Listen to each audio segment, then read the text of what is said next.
Our guest today, we're very excited to have Mike DeCourcy of the Sporting News. He is truly one of the premier college basketball writers in the country, also knows a lot about football and soccer. So we'll have a chance to ask him questions on the chat feature. Before we start, I want to thank our sponsors, Chicken and Pickle in North Kansas City, the Sports Scene in Lee Summit, Conrad's Restaurant and Ale House in Liberty, Tiger Board out of Columbia, and of course, Stables Grill in Kearney. Mike, Happy New Year to you. Welcome. I wish we were at the flea market with you, but we'll try to get you a burger next time you come to Kansas City. Well, Happy New Year to everyone as well.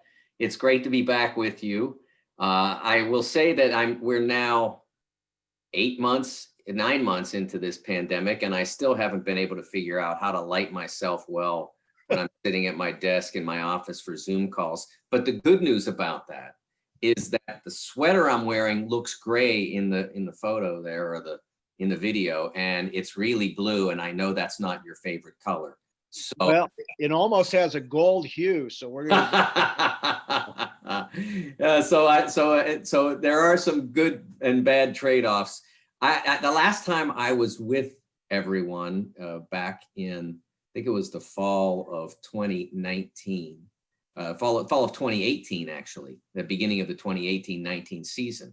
I had just been down to Columbia to watch the Tigers practice, and came back and reported glowingly about how I thought that they looked like they were really talented and they were a little young in places.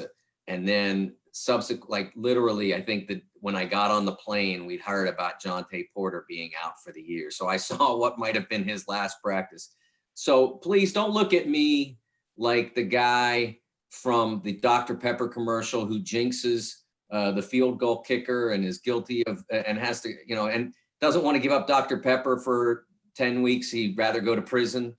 Don't look at me like that. But I think one of the most important elements of Mizzou's success to date and going forward through the course of this year is that they're a whole team again. But for the first time really in 4 years. Of course, 4 years ago, you were in a totally different circumstance. But now here you are back with, I looked it up before I got on, and over the course of the last 3 seasons, your top 8 players have lost 122 games among them. That includes Jonte's entire season, Michael's nearly entire season, his freshman year, Mark Smith being out at times, and now you're intact. And you have a good group, and a group that knows how to play together, that has size in Jeremiah Tillman, that has shooting on the perimeter in the Smiths, that has a guy like Xavier Pinson who can attack and create plays. You've got a lot going for you. It's not a perfect team. It's not an overwhelming, like, wow, we've got all these first-round picks, talented team. But you've got a team that knows how to win basketball games, that knows how to play, that's well coached. And in a league that is, to this point, primarily untested. You look around, teams like Arkansas and Georgia have a lot of victories. They're undefeated, 15-0 between the two of them. Very few, if any of those. I guess Georgia has beaten Cincinnati, which is not their best Cincinnati team. But I don't think Arkansas has any high major wins at all. So Mizzou has gotten a lot done with the wins over Illinois and Oregon. They've shown they can play together and they're healthy. And of course, Wednesday night, you have this terrific opening showdown against Tennessee, which is the highest ranked SEC team, the SEC team that everybody thinks is going to be good. But again, Tennessee's another team that didn't really have an overwhelming non-conference schedule. Nice win over Colorado. They too played Tennessee. The rest of their achievement is mostly against mid and low major opponents. So you're at this point, Mizzou may be the most accomplished team in the conference. There's a lot left to get done, obviously. You've got to play an entire conference season, and you have to continue to perform at the level that you have over the first half dozen games. But it's a very promising start. And again, a lot of it comes down to remaining healthy, remaining fortunate that you don't have the tough luck that you had with Michael or Jonte or whomever. So I'm really excited about tomorrow night's game. I think it's going to be tremendous. We're in a situation. I keep hearing laments about how you can't be at the games, and I know that it's a great thing. But you know what? The games are on. The games are being played. The games are available to be watched. I'm a huge Broadway fan. They're not playing. They're not doing shows. They haven't been done shows since March, and they don't now expect to do them until past May of 2021. Movies, it's hard to go to the movies. Are you comfortable doing that? So most of the studios are either stockpiling their biggest movies or rolling them out every now and then on video. But basketball's being played. And so I'm done with laments about how you can't be there. I'm not even interested at this point. Yes, it's a little different for the players because they basically are on their own out there. So a home game isn't what it used to be. But I'm done with that discussion too, because they're able to play. And I think that I'm on the side that this is the best approach. You saw what happened when the Big Ten announced in August that they weren't going to have a fall football season. The reaction from the players themselves, they sued. They literally went to court to try to have a football season. There are people out there now, and some of the most prominent figures in college basketball, Rick Pitino, Mike Krzyzewski, Jeff Capel, who's the coach at Pitt, who are saying that what is happening now is not the right course. The other side has, maybe not been as vocal. They sort of put their heads down and powered forward through. We've heard little comments here and there. I don't think a lot of coaches are interested in getting on the wrong side of Mike. I'm a huge Mike Krzyzewski fan. I have written that he's the greatest coach of all time in college basketball, even over John Wooden, who won 10 championships. But I think he's wrong about this because I don't think that playing in a controlled environment where every player is tested every day, or at least they are in the Big Ten and the Pac-12, and they are in a lot of other conferences as well. I don't see how that's a lesser option than them going home and playing in an open gym, because we know they're not going to stop playing. I mean, that just doesn't happen. It's not realistic. During the summers, when a lot of players were off campus, those players were out there playing, and coaches weren't crazy about it. Now they have them back on campus, and most of them are saying this is the right thing to do for these young men and young women. This is the right thing to do. The vast majority believe that. We have a very small number of programs that are not competing at the moment. There are 357 Division I teams. Ivy League, I think, takes 8 or 9 out. So 345-ish that are available to compete in this season. And out of those, I think we're down to less than 30 that aren't currently active. So I think that this is the right way to go, to have them competing, doing what they love, doing what they want to do, rather than home just getting a lift at the local fitness center or trying to get a run with whoever you can scrounge up at 3 o'clock on a Monday afternoon or whatever. I just don't see how that's the superior approach. Mike had talked about allowing the vaccine to do its work and then coming back. We have 2 million people vaccinated as New Year's approaches. That's less than 1% of our population. It's going to take a while. And so that's not the right approach either.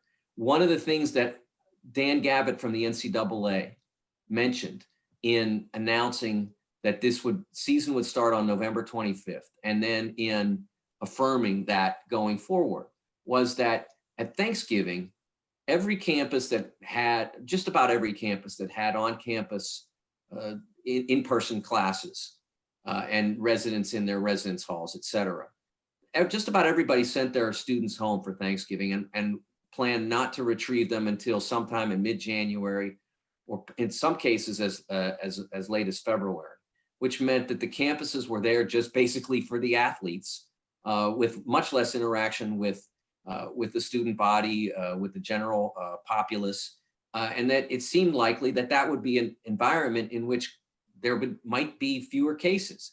And we've seen, like I said, the number of programs that have been on pause go down because there are fewer cases. And I believe, and I think that the just pure logic says that the reason for that is that there aren't as many people to interact with on campus. And so we see more programs back playing now than we have since the start of the year. I continue to believe that that's the right thing. It's not just about having March in March. It's about having March, so to speak.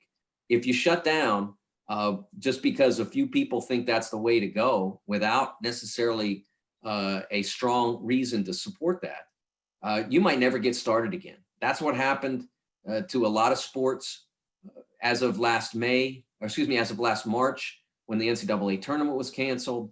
It certainly didn't come back. Spring sports didn't happen.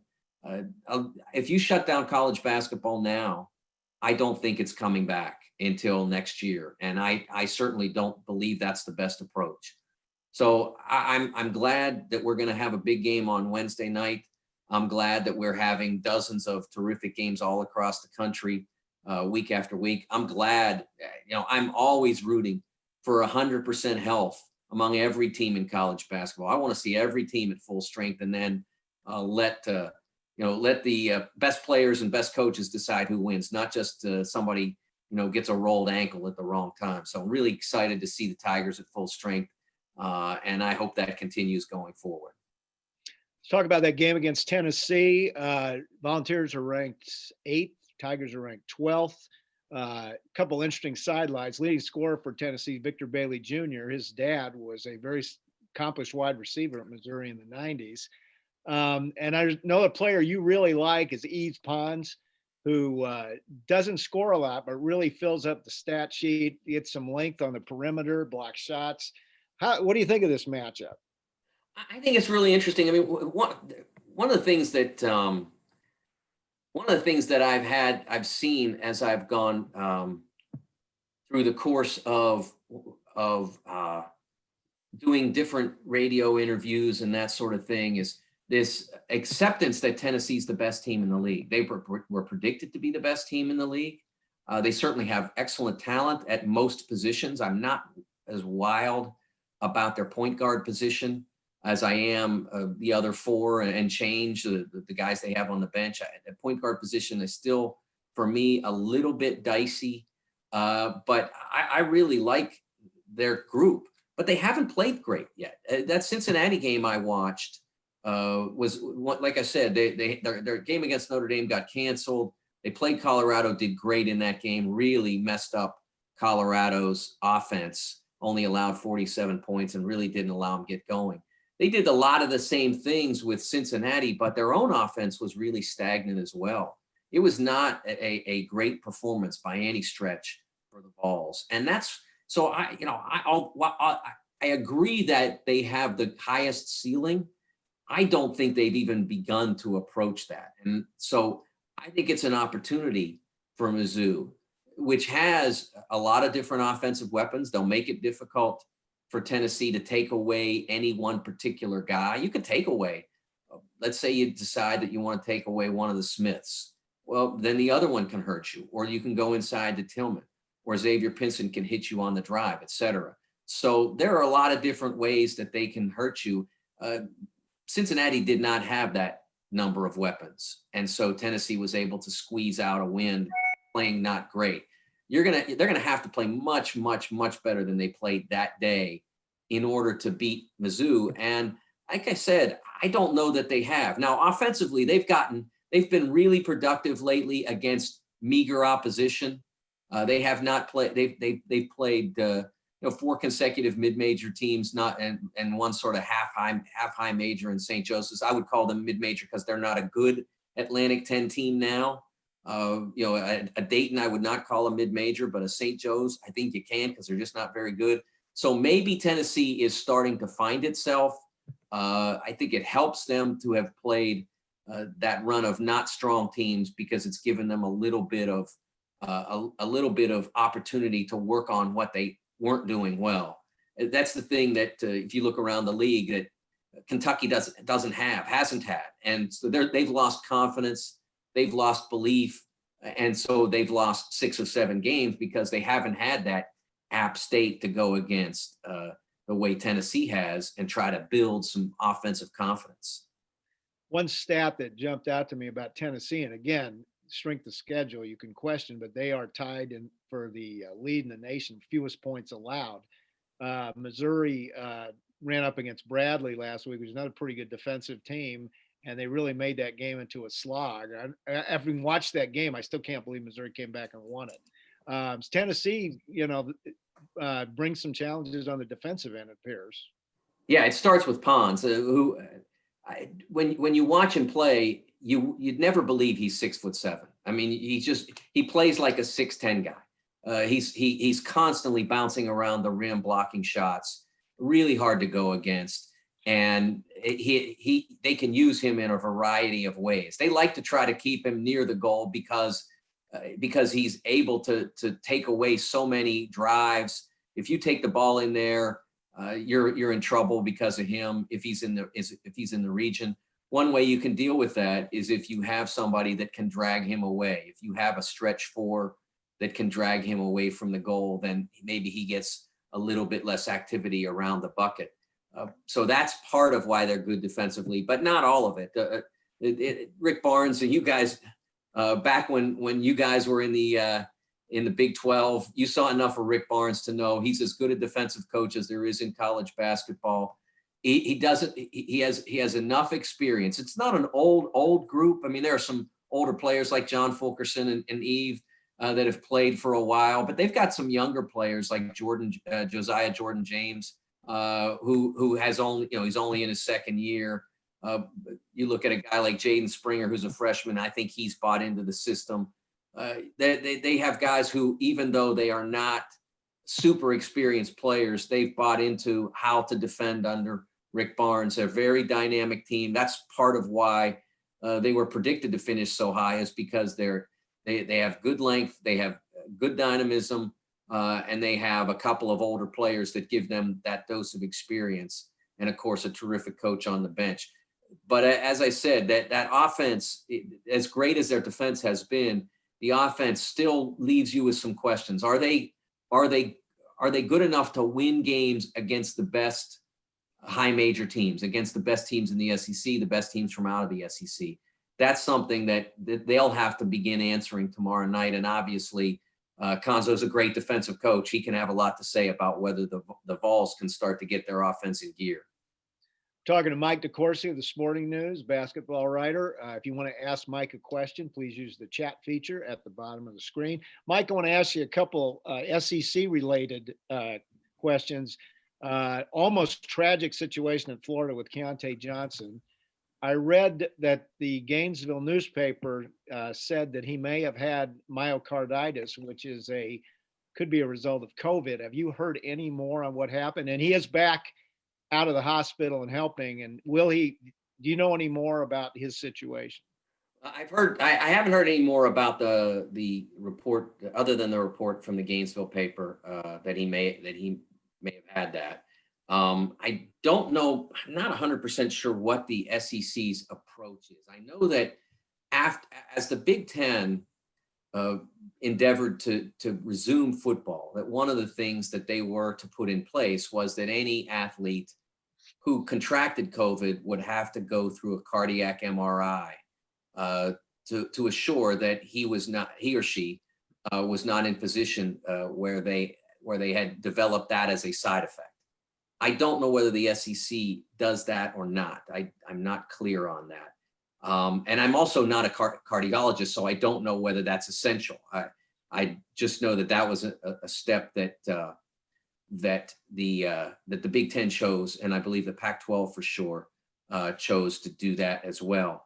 I will say this, that I do have a belief that if indeed Keontae had contracted COVID and that was the cause of what happened in that Florida State game, or irrespective of that, if indeed it came from some other circumstance, a pre-existing condition or whatever, I can say that if Keontae I really believe this. If Keontae were somewhere else playing hoops, some sort of community gym or a health club gym or something like that, and that had occurred, I just can't see how that would have been as positive a circumstance for him as it was to have that episode occur when it did and where it did, with doctors, EMTs, everybody available to deal with him, which has been in place for a very long time in college basketball, that they make sure that there are people available to deal with eventualities like that should they ever occur. I strongly believe that if that were going to happen to him, and I don't know whether it was inevitable or not, but if it were going to happen to him, it's hard to imagine it having happened in a more fortuitous circumstance because of the availability of the physicians for Florida State, for Florida, et cetera, and the availabilities of EMTs and the ability to get him transported quickly. We see to this point a marvelous outcome. A young man who spoke to us a week ago, told us he was doing well, and we can presume that he is continuing to recover well. And there are those who wanted to use that circumstance to say, see, they shouldn't be playing. And I would do the opposite. Interesting. And we certainly hope he comes back and can resume what looks to be a very promising career. Down in Kentucky, 1-6 for the first time in almost a century. They played a pretty tough schedule. I almost feel like somebody's going to awaken a sleeping giant. They just seem to have too much talent. But one thing I wanted to ask you is the one and done programs, are they getting a big disadvantage against teams like Missouri, maybe, that have guys at 3 and 4 years? I think people have been trying to make the case that that's an advantage for years. When Villanova won their 2 championships, 2016, 2018. See, that's the way to do it. Quite obviously, it's too hard to do it the other way. And everybody sort of ignored the fact that in 2 of the 4 years prior to that, it was done by teams that were freshman dominant, 2012 Kentucky, 2015 Duke. First of all, the other side, the older side, has a lot more teams trying it that way than the younger side, which only has 1 or 2, and very rarely more than that. Duke and Kentucky are the only ones who've been able to recruit at the level necessary to field a team of primarily freshmen and be highly competitive. You've seen Kansas bring in 1 at times, or Arizona bring in 1. And some other schools have tried to bring in 1 and haven't had much success with it. But the only 2 teams that have been doing it predominantly with freshmen are Kentucky and Duke. And so they've won 2 of the last 8 championships or so. That's not a bad haul. Yeah. However, I will say that in this particular year, this is the worst year ever, with the exception of maybe a year ago when the freshmen weren't any good.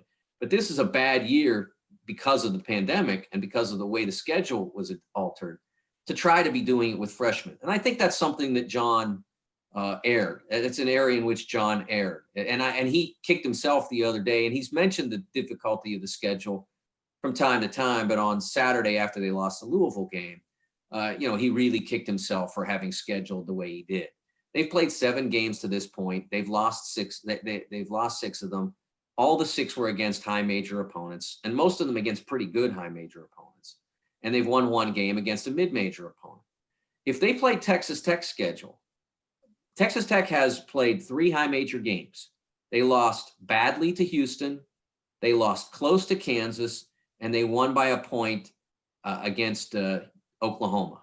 So and then everybody else they've played has been an Abilene Christian or a Sam Houston State or something like that. They've won decisively against most of those. But I think they're ranked 13th in the AP poll. Ken Palm loves them because the stats are good or whatever.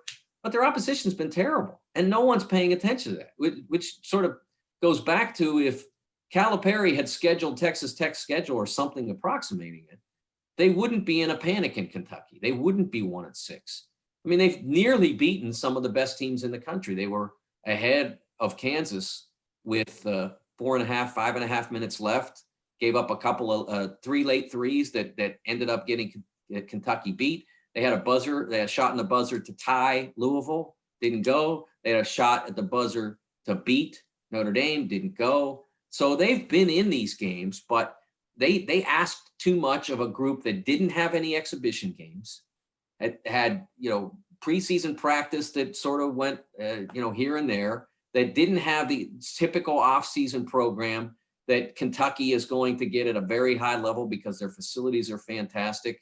And obviously they have everything to offer the players they bring in.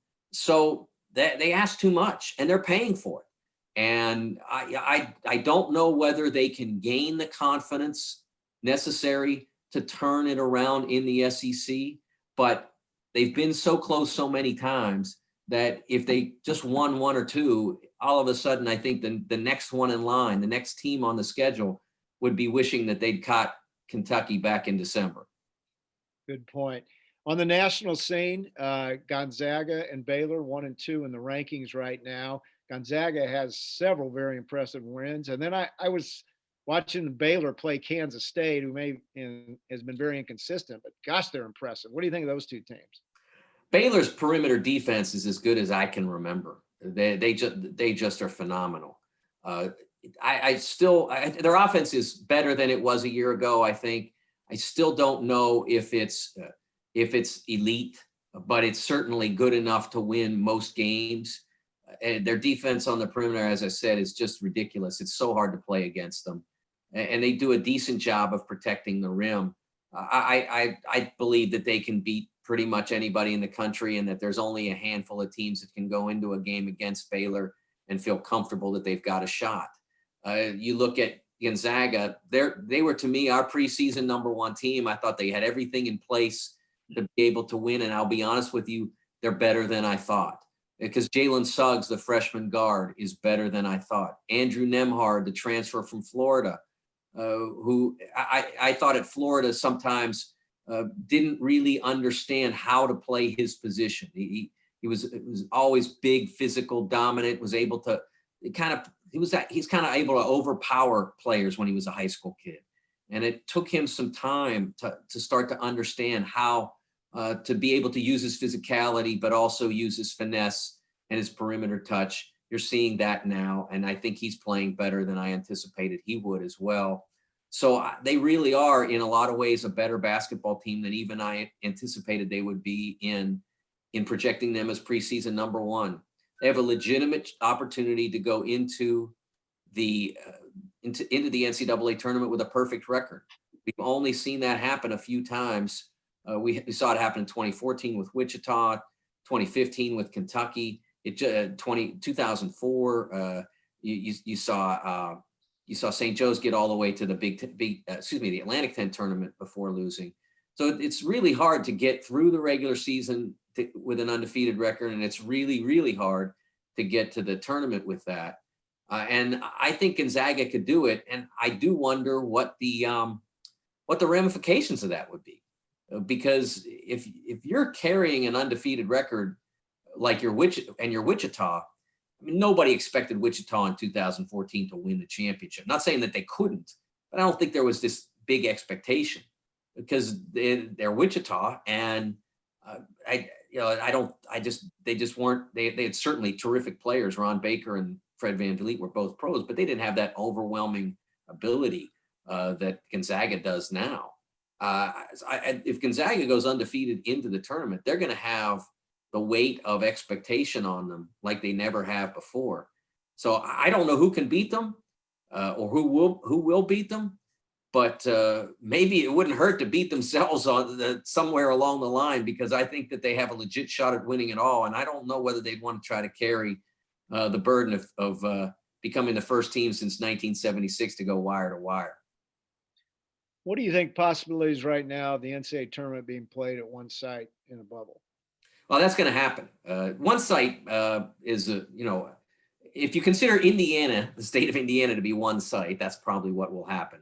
What I expect, and have since they announced that they were going to play it in one locale at a controlled environment, and that Indy was the place that they were negotiating with, what I expect is that they will use, here in Indianapolis, we have Lucas Oil Stadium, where they could, if they wished, curtain off and play two courts at once. I don't know whether they'll do that or not, or just reserve Lucas Oil for the Final Four. I don't know what the plan will be, but they will certainly use Lucas Oil at some point, I think.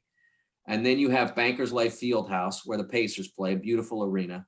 Then you have Hinkle Fieldhouse, where Butler plays. And then you have the State Farm Coliseum, the State Fair Coliseum, excuse me, where IUPUI plays its home games in the Horizon League. So that's 4 in town. I don't think that's enough to stage the entire tournament. So what I expect was they will reach out to Indiana, to Bloomington, and ask if they can use Simon Scott Assembly Hall, to West Lafayette to use Mackey Arena, to Indiana State and Terre Haute to use their gym, to Ball State to try to use their arena. All those are within about 75 minutes or less of downtown Indy. And I think at that point, that might give them enough courts to stage the tournament the way they want to stage it. It won't be quite exactly the same, even if they do that. The one game after another in the first round, the first 2 days in a particular arena will not be. It won't be okay. The buzzer sounds, the teams 1 and 2 clear off, and here come teams 3 and 4 to do layup lines. It won't be that. They have to slow it down, shut it down, spray it all, disinfect, all that stuff, and then a team can come out. And exactly how long that process will take, I don't know. But there still will be pretty much wall-to-wall basketball. The other thing that will be different as well is the first 4, which had been in Dayton, will not be this time. I don't expect that. But it won't be 2 days after Selection Sunday either. They've already said that. It's too fast. They got to get everybody into Indy, get them tested, get them isolated or quarantined to make sure that they all are able to play, so to speak. And so that'll take a little while. Exactly, again, what the time frame is on that, I don't know, but it won't be Tuesday after Selection Sunday. Folks, we'll hit Mike with some questions here in a minute, so please jump on the chat feature and submit them. Mike, I want to ask you, how's your life changed with the pandemic? You probably can't go places like you used to. What's it like? Well, my travel certainly is different. I have not been pretty much anywhere except the grocery store since March. I did have a chance to go see my nephew get married in Pittsburgh, and I got a chance to see my great niece who was born in October. Got a chance to meet her. But other than that, it's pretty much been here at home. And so a lot of the sports I've been covering have been by watching on television, doing Zoom calls, making phone calls, that sort of thing. It's different. And the television that I do, I'll be on Fox Sports tonight in the post-game show after Big Ten basketball. There's a Big Ten doubleheader, and then we do a post-game show. This will be my first appearance of the year talking brackets. And I'll be doing that. I've always done that from my basement, but I'll be doing that from my basement, as well as my Big Ten Network appearances. I'll be doing from the basement as well. I have a basement studio, and I'll be doing it there.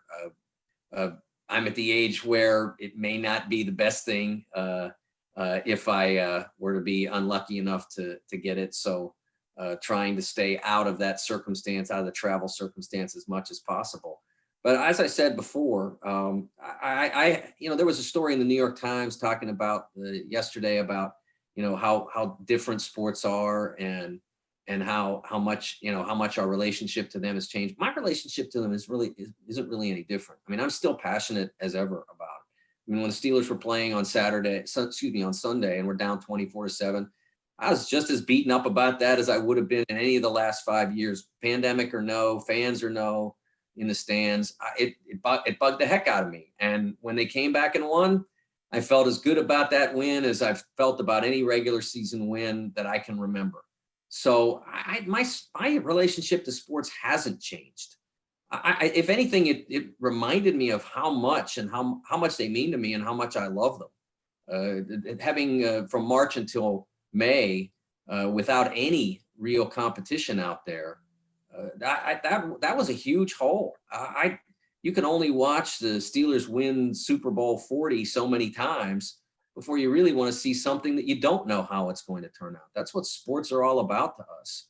And I think that those who've tried, if you feel like your relationship to sports is different now than it was before, that's your deal. But I don't know how strong your relationship was if that's how you feel now. I would think it's stronger than ever because you know what it's like to not have them. You mentioned that story in the Times. I think it's by Aaron Randall, who is a Kansas City Chiefs fan. He talks about it quite a bit in that story. So before we go to questions, I got to talk to you a little about NFL. And I know you're a big Steelers fan. They really came off the mat Sunday. You had an interesting column today about, do they rest their guys this week and settle for the 3rd seed versus the 2nd seed? There's not much of a home field advantage this year. So maybe there's not. And the AFC is really deep. You're going to play a good team first round either way. Plus, you don't like if you knew what the locked in 6-7 seeds were. Like if you knew if you're the 2, you won't play Baltimore, or you would play that's whatever that might be. And I think Baltimore would be one of the teams that Pittsburgh would want to play the least because they've already beaten them twice and the incentive and all that. But you don't know who's going to end up where in that 5, 6, 7 range. And so you can't even plan for that. As well, you can't go into the game expecting Miami to beat Buffalo. If New England had beaten them last night, there might have been a little bit different approach to Sunday. But honestly, they've had so much schedule disruption that the opportunity to rest their best players is too irresistible. Mike Tomlin said today that Roethlisberger will not start, that they'll rest as many regulars as he's comfortable. But the thing about the NFL, it's not like college where you got 80 guys.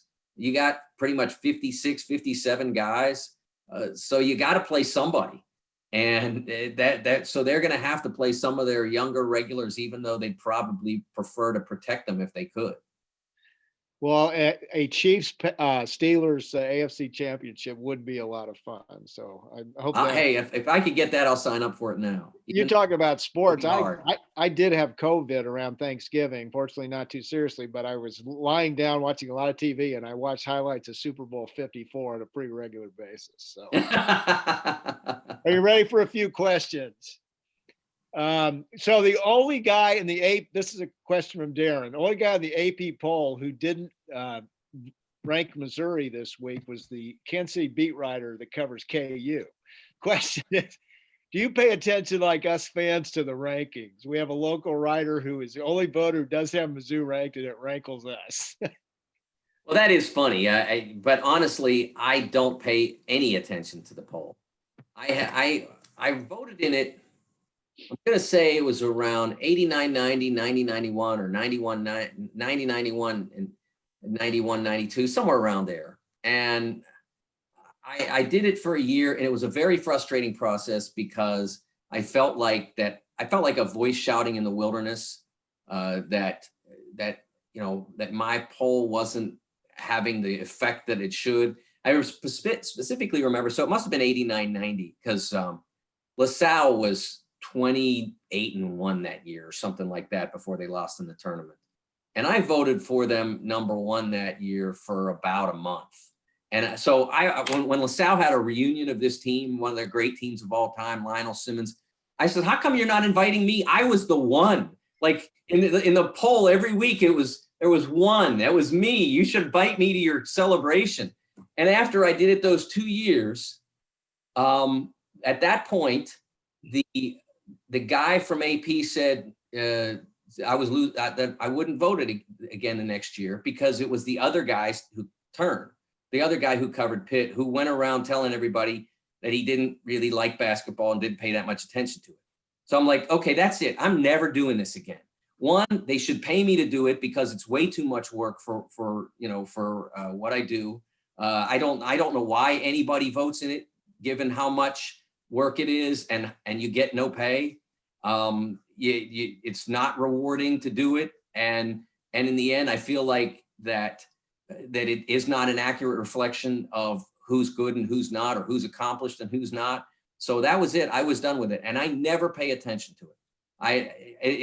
If somebody mentions something interesting about it, I might go look. But I look at Ken Pom a lot. I don't consider it biblical, but I do think it's important.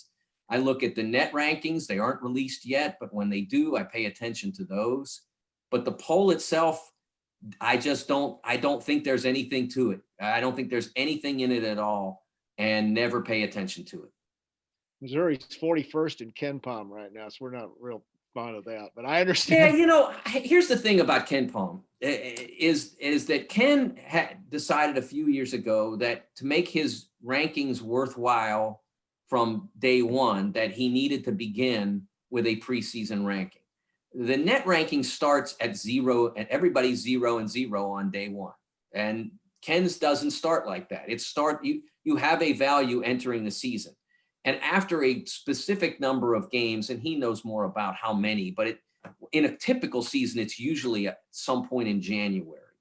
The preseason ranking is basically completely withdrawn, and your in-season performance overwhelms it. And so what you're ranked at that point is totally what you are doing. But we're not there, obviously, now, and I don't know how much of this season has to transpire before we get there. So Mizzou probably entered the year at a lower value because they weren't as expected necessarily coming off the years they've had, mostly because of, at least partly because of injury. So they probably didn't come in with a high preseason value. And so it's taking some time for that to drain away. And so I wouldn't worry too much about where you are now. I'd say look at the end of January, and it should be more reflective of who you are as a team. And as I said, I think they're good. So I think they'll be in a good position by the time we get there. Question: how does Mizzou consistently become a top 25 program if they can't keep the elite talent in the state at home? Well, I think first of all, one of the problems with that is that the elite there isn't a volume of elite talent, and so it's harder to do that when people can come in and say, okay, there's just like one guy in St. Louis who's a great player, or one guy in Kansas City who's a great player, or whatever, and so they can come in and they can be competitive for them. I think the way you do it is you build a program culture, and I think that's happened now. And it's been disrupted, as I said before, by injury as much as anything else. It's been hard to establish. They've been able to establish a culture, but they haven't been able to be proficient within that culture because they haven't had this guy or they haven't had that guy. I mean, like I said, last year, 24 games, Jeremiah Tillman missed 17 of them, I believe. It's hard to do that hard to be great when your best big guy is missing for 17 games. It's hard to be great when you go through most of preseason practice with a guy like Jonte Porter, who was a different talent than anybody in college basketball that year. And you thought you were going to have this guy who was 7 feet, who could make threes, who could pass out of the high post, and now you don't have him. So how do you win without him? If you practiced for a month-ish to try to be that team, and now you don't have him.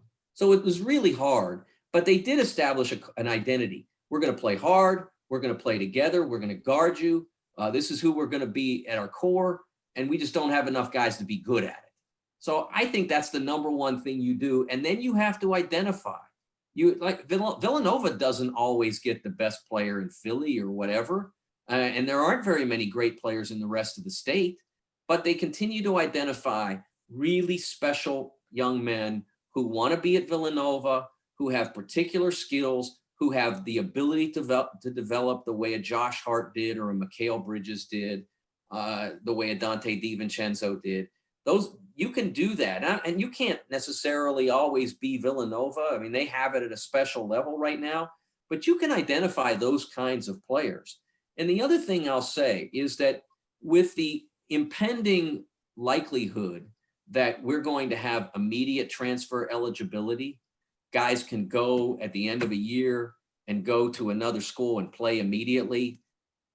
It's going to be just as important that you can identify players who are interested in leaving and finding a new home and presenting to them a welcoming home and being able to take advantage of those players when they arrive in your place. Having a culture that is not only specific and creates a successful identity, but that's easily adoptable for that guy who's coming in as a junior and has 2 years left, or a grad transfer who's coming in as a senior and has 1 year left.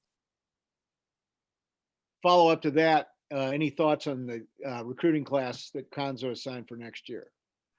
Well, I would say that it's probably a developmental class. They don't have that elite, obvious superstar coming in. So, I would say that it's still probably, you're looking at, trying to find guys who can learn in your system, who you can build with. There obviously are still guys out there that are really highly rated, that they are involved with, and that they have a shot with. I don't know how good a shot, but it's out there. And so you can hope that you can get one of those guys maybe, or if you don't, then you're able to be successful in the transfer market, because you're going to need an influx of talent coming into next year from some direction. Where do you see Mizzou finishing in the SEC, and then projection in the NCAA tournament? I didn't see your latest bracket. I don't know where you had them. I had them as a 6 seed, and that may have been a little low, to be honest. But they obviously have 18 league games to play, and then presumably a conference tournament. And it's an interesting league, because when your last place team, so to speak, or the team that's got the worst record in the league is Kentucky, and I went through how talented they are and what how they almost are accomplished. You've got teams that have not played, for the most part, overwhelming schedules, because a lot of them were retrenching. I would have liked to have seen Tennessee play a little bit more, but again, they had the bad luck of having a game or two against big time opponents canceled. So I think that Arkansas, in particular, Alabama to a lesser extent, Florida, which hasn't, obviously with Keontae's situation, hasn't been able to get on the floor as much. Ole Miss, I think, is dangerous. LSU still talented. There's a lot out there that a lot of opponents that could end up being good wins. And I think Mizzou can finish in the top 4 or 5 of that. And maybe that's, I'm not trying to put too much on them. I think they're certainly, if they're able to stay healthy, they can, if you can beat Illinois, and they did, and they certainly did. It wasn't in miracle fashion. They were the better team for a lot of that game. And you can also do it playing at a pretty potent pace, so to speak, where you're able to outscore a team that's really hard to stop, which they did. That's a real promising situation. They've battled through in the Bradley game, a team that was hard to score against, but were able to get the buckets at the end they needed to win. So they've shown they can win on both ends of the spectrum. I think they can finish in the upper portion, the top 3, top 4, top 5 of the SEC. And I think if you do that, you're getting in the show. And if you do top 2 or 3, you're probably getting a pretty comfortable seed. One more question from Paul, and this is the obligatory KU sanctions question. Assuming it ever comes down, what are your expectations? My expectations are, and I don't know what the capacity will be, given that they're going through the Independent Resolution Board. But I still think that there will be legal action if they get punished at a particular level.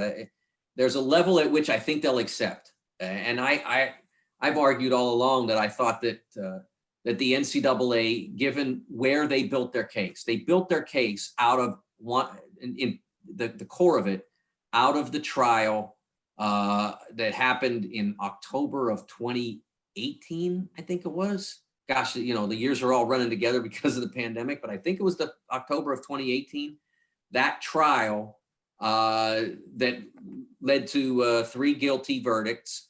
There was one particular witness who acknowledged that violations had been committed, because he acknowledged that he committed them, with multiple KU multiple players who enrolled at KU, at least one of whom played, one who never did take the court. And so there's no question that there's a point at which they need to be punished, because that did happen. And I don't think even Kansas is disputing that it happened.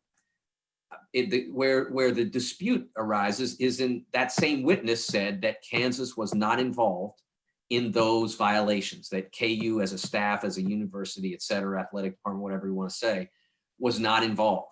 And so I always thought that what the NCAA needed to do was come to Kansas with a case that said, we agree that you did this, you agree that you did this, here's what we think is a fair punishment, and let's move on.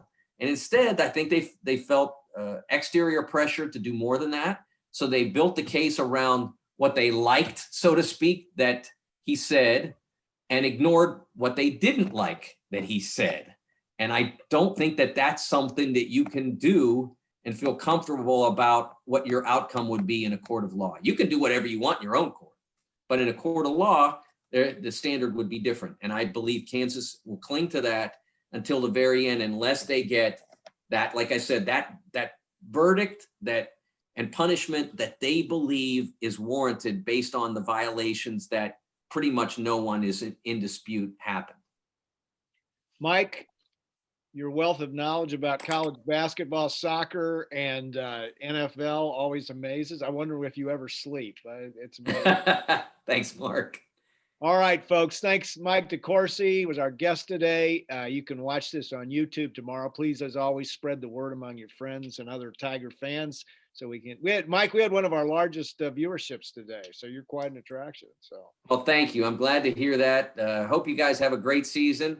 Look forward to seeing the Tigers in March, and hope everybody stays in one piece. That's if they finish in one piece, you got to take whatever you get. So I really hope that that's the case for this year, because I want to see how it turns out. I like that team. Yeah, we do too. All right. Thanks, Mike. Hey, next few weeks, we have a great lineup of guests coming in January. Gabe DeArmond will be next week from Power Mizzou. Then we have Peter Baugh from The Athletic, and then Dave Matter from St. Louis Post-Dispatch. So great lineup. And then on January 26th, we'll have John Sunvold. And everybody knows John and his knowledge of college basketball. So make sure you keep tuning in and tell your friends and family to join us on Tuesday at noon. If you have any look for membership information, go to our website at kctigerclub.com. If you want to give us any feedback, you can email us at info@kctigerclub@gmail.com. Everybody have a great week. Happy New Year. And we'll see you next week.